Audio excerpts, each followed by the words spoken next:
ಸೋಲಿನಲ್ಲಿ ಜೊತೆಯಾದ ಬಾಳಿನ ಗೆಳತಿ. ಆತನ ಹೆಸರು ಚೇತನ್. ಜೀವನದಲ್ಲಿ ಅದೆಷ್ಟು ಬಾರಿ ಸೋತಿದ್ದನು ಲೆಕ್ಕವೇ ಇಲ್ಲ. ಈಗಲೂ ಅವನಿಗೆ ಸೋಲೇ ಇತ್ತು. ಕೈ ಹಾಕಿದ ಎಲ್ಲ ಕೆಲಸದಲ್ಲಿ ಸೋಲು ಖಚಿತವಾಗಿತ್ತು. ಬಿಕಾಂ ಮುಗಿಸಿ ಕೆಲಸಕ್ಕಾಗಿ ಅಲೆದ, ಸಿಗಲಿಲ್ಲ. ದೊಡ್ಡ ಕೆಲಸ ಅಂತೇನೂ ಅಲ್ಲ, ಓದಿಗೆ ತಕ್ಕಂತೆ ಕೆಲಸ, ಜೀವನೋಪಾಯಕ್ಕೆ ಆಗುವಷ್ಟು ಸಂಪಾದನೆ.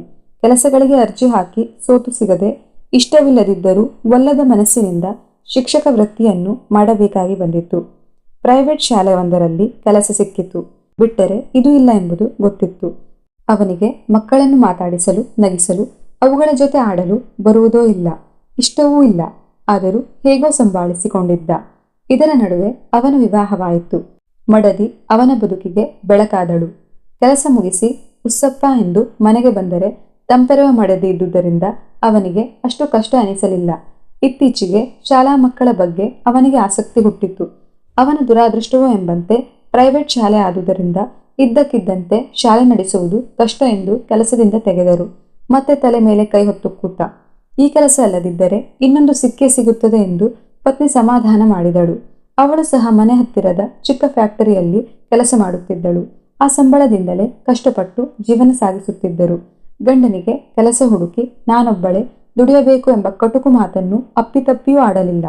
ಒಂದು ಮಧ್ಯಾಹ್ನ ಮನೆಗೆ ಹೋಗಲಾರದೆ, ರಸ್ತೆಯಲ್ಲೂ ಅಲಿಯಲಾಗದೆ ಹಳೆ ದೇವಸ್ಥಾನದ ಹೊರ ಜಗಲಿಯ ಮೇಲೆ ಮಲಗಿದ್ದನು.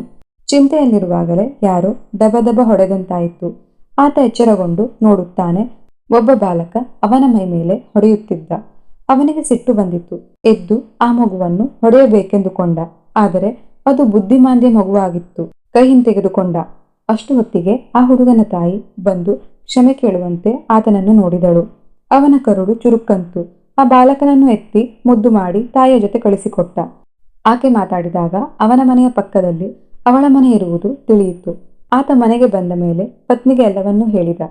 ಆಕೆ ಹೇಳಿದಳು, ನೀವು ಬೇಜಾರು ಕಳೆಯಲು ಪಕ್ಕದ ಮನೆಗೆ ಹೋಗಿ ಸ್ವಲ್ಪ ಹೊತ್ತು ಆ ಮಗುವಿನ ಜೊತೆ ಆಟವಾಡಿ, ನಿಮಗೂ ಸಮಯ ಕಳೆಯುತ್ತೆ, ಆ ತಾಯಿಗೂ ಹಗುರವಾಗುತ್ತದೆ ಎಂದಳು.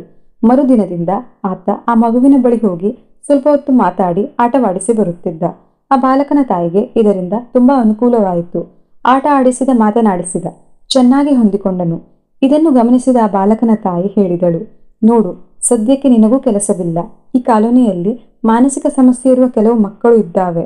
ಅವುಗಳನ್ನೆಲ್ಲ ಒಂದು ಕಡೆ ಸೇರಿಸಲು ನೀವೇಕೆ ಒಂದು ಶಾಲೆ ನಡೆಸಬಾರದು? ಈ ಮೊದಲೇ ನೀವು ಶಾಲೆಯಲ್ಲಿ ಶಿಕ್ಷಕರಾದ ಅನುಭವ ಇದೆ. ಶಾಲೆ ನಡೆಸಿ ಪೋಷಕರೆಲ್ಲ ಸೇರಿ ನಿಮಗೆ ಬೇಕಾದ ವ್ಯವಸ್ಥೆ ಮಾಡುತ್ತಾರೆ ಎಂದಳು. ಮತ್ತೆ ಶಿಕ್ಷಕ ವೃತ್ತಿನಾ ಎಂದು ಮನಸ್ಸು ಹಿಂಜರಿದರೂ ಅವನಿಗೆ ಹೌದೆನಿಸಿ ಒಪ್ಪಿಕೊಂಡನು. ಮುಖ್ಯ ಕಚೇರಿಗಳಿಗೆ ಹೋಗಿ ಶಾಲೆ ಮಾಡುವ ಅನುಮತಿ ಪಡೆದುಕೊಂಡು ಬಂದ.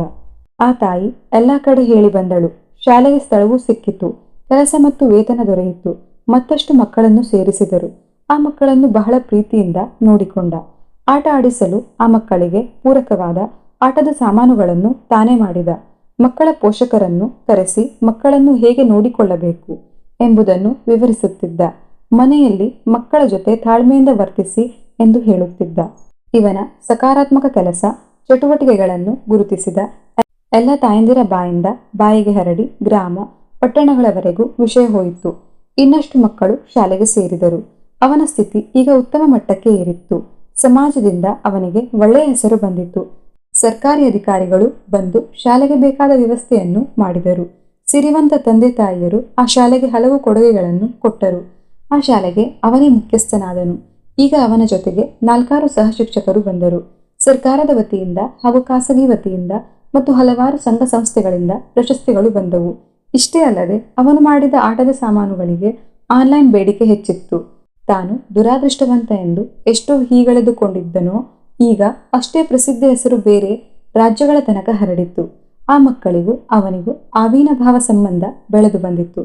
ಒಂದು ದಿನ ಮಕ್ಕಳ ಜೊತೆ ಕಳೆಯದಿದ್ದರೆ ಅವನಿಗೆ ಗೊತ್ತಿಲ್ಲದಂತೆ ಅವನ ಮನಸ್ಸಿಗೆ ಕಸಿವಿಸಿ ಆಗುತ್ತಿತ್ತು.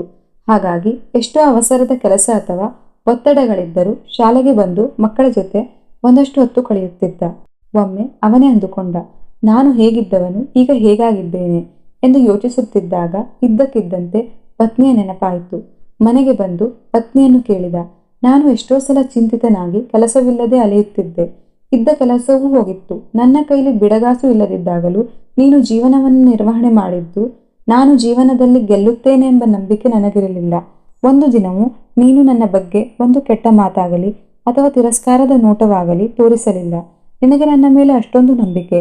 ಜೀವನದಲ್ಲಿ ನಾನು ಗೆದ್ದೇ ಗೆಲ್ಲುತ್ತೇನೆ, ನನಗೂ ಒಳ್ಳೆಯ ದಿನಗಳು ಬರುತ್ತೇವೆ ಎಂಬ ವಿಶ್ವಾಸ ನನ್ನ ಮೇಲೆ ನಿನಗಿತ್ತಾ ಎಂದು ಕೇಳಿದ. ಆಕೆ ಹೇಳಿದಳು, ನಿಮಗೆ ಹೊಲದ ಬಗ್ಗೆ ಗೊತ್ತಾ? ನಾನು ರೈತರ ಕುಟುಂಬದಿಂದ ಬಂದವಳು. ಹೊಲದಲ್ಲಿ ಒಮ್ಮೆ ರಾಗಿ ಹಾಕುತ್ತೇವೆ, ಅದು ನಾಶವಾಗುತ್ತದೆ. ಮತ್ತೊಮ್ಮೆ ಜೋಳ ಹಾಕುತ್ತೇವೆ, ಅದು ನಾಶವಾಗುತ್ತದೆ. ಹೀಗೆ ನಾಶವಾದಷ್ಟು ಮತ್ತೆ ಮತ್ತೆ ಕಡಲೆ, ಉದ್ದು, ಹೆಸರು ಎಲ್ಲ ಹಾಕುತ್ತೇವೆ. ಕೊನೆಗೆ ನಾವು ಅಂದುಕೊಂಡಿರದೆ ಇದ್ದ ಬೆಳೆ ಚೆನ್ನಾಗಿ ಬಂದು ಅದು ನಮ್ಮ ಕೈ ಹಿಡಿಯುತ್ತದೆ. ಮನುಷ್ಯನ ಬದುಕು ಹೀಗೆ, ಹುಡುಕುತ್ತಾ ಇರಬೇಕು.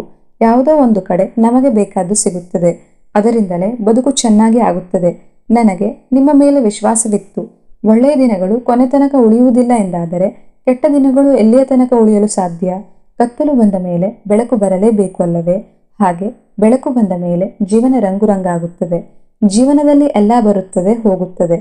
ಬದಲಾವಣೆ ಎನ್ನುವುದು ಜಗದ ನಿಯಮ. ಆದರೆ ಪ್ರಾಣ ಹೋದರೆ ಎಂದಿಗೂ ಬರುವುದಿಲ್ಲ. ಈ ವಿಡಿಯೋ ನಿಮಗೆ ಇಷ್ಟವಾದಲ್ಲಿ ವಿಡಿಯೋಗೆ ಲೈಕ್, ಶೇರ್ ಹಾಗೂ ಸಬ್ಸ್ಕ್ರೈಬ್ ಮಾಡಿ. ಧನ್ಯವಾದಗಳು.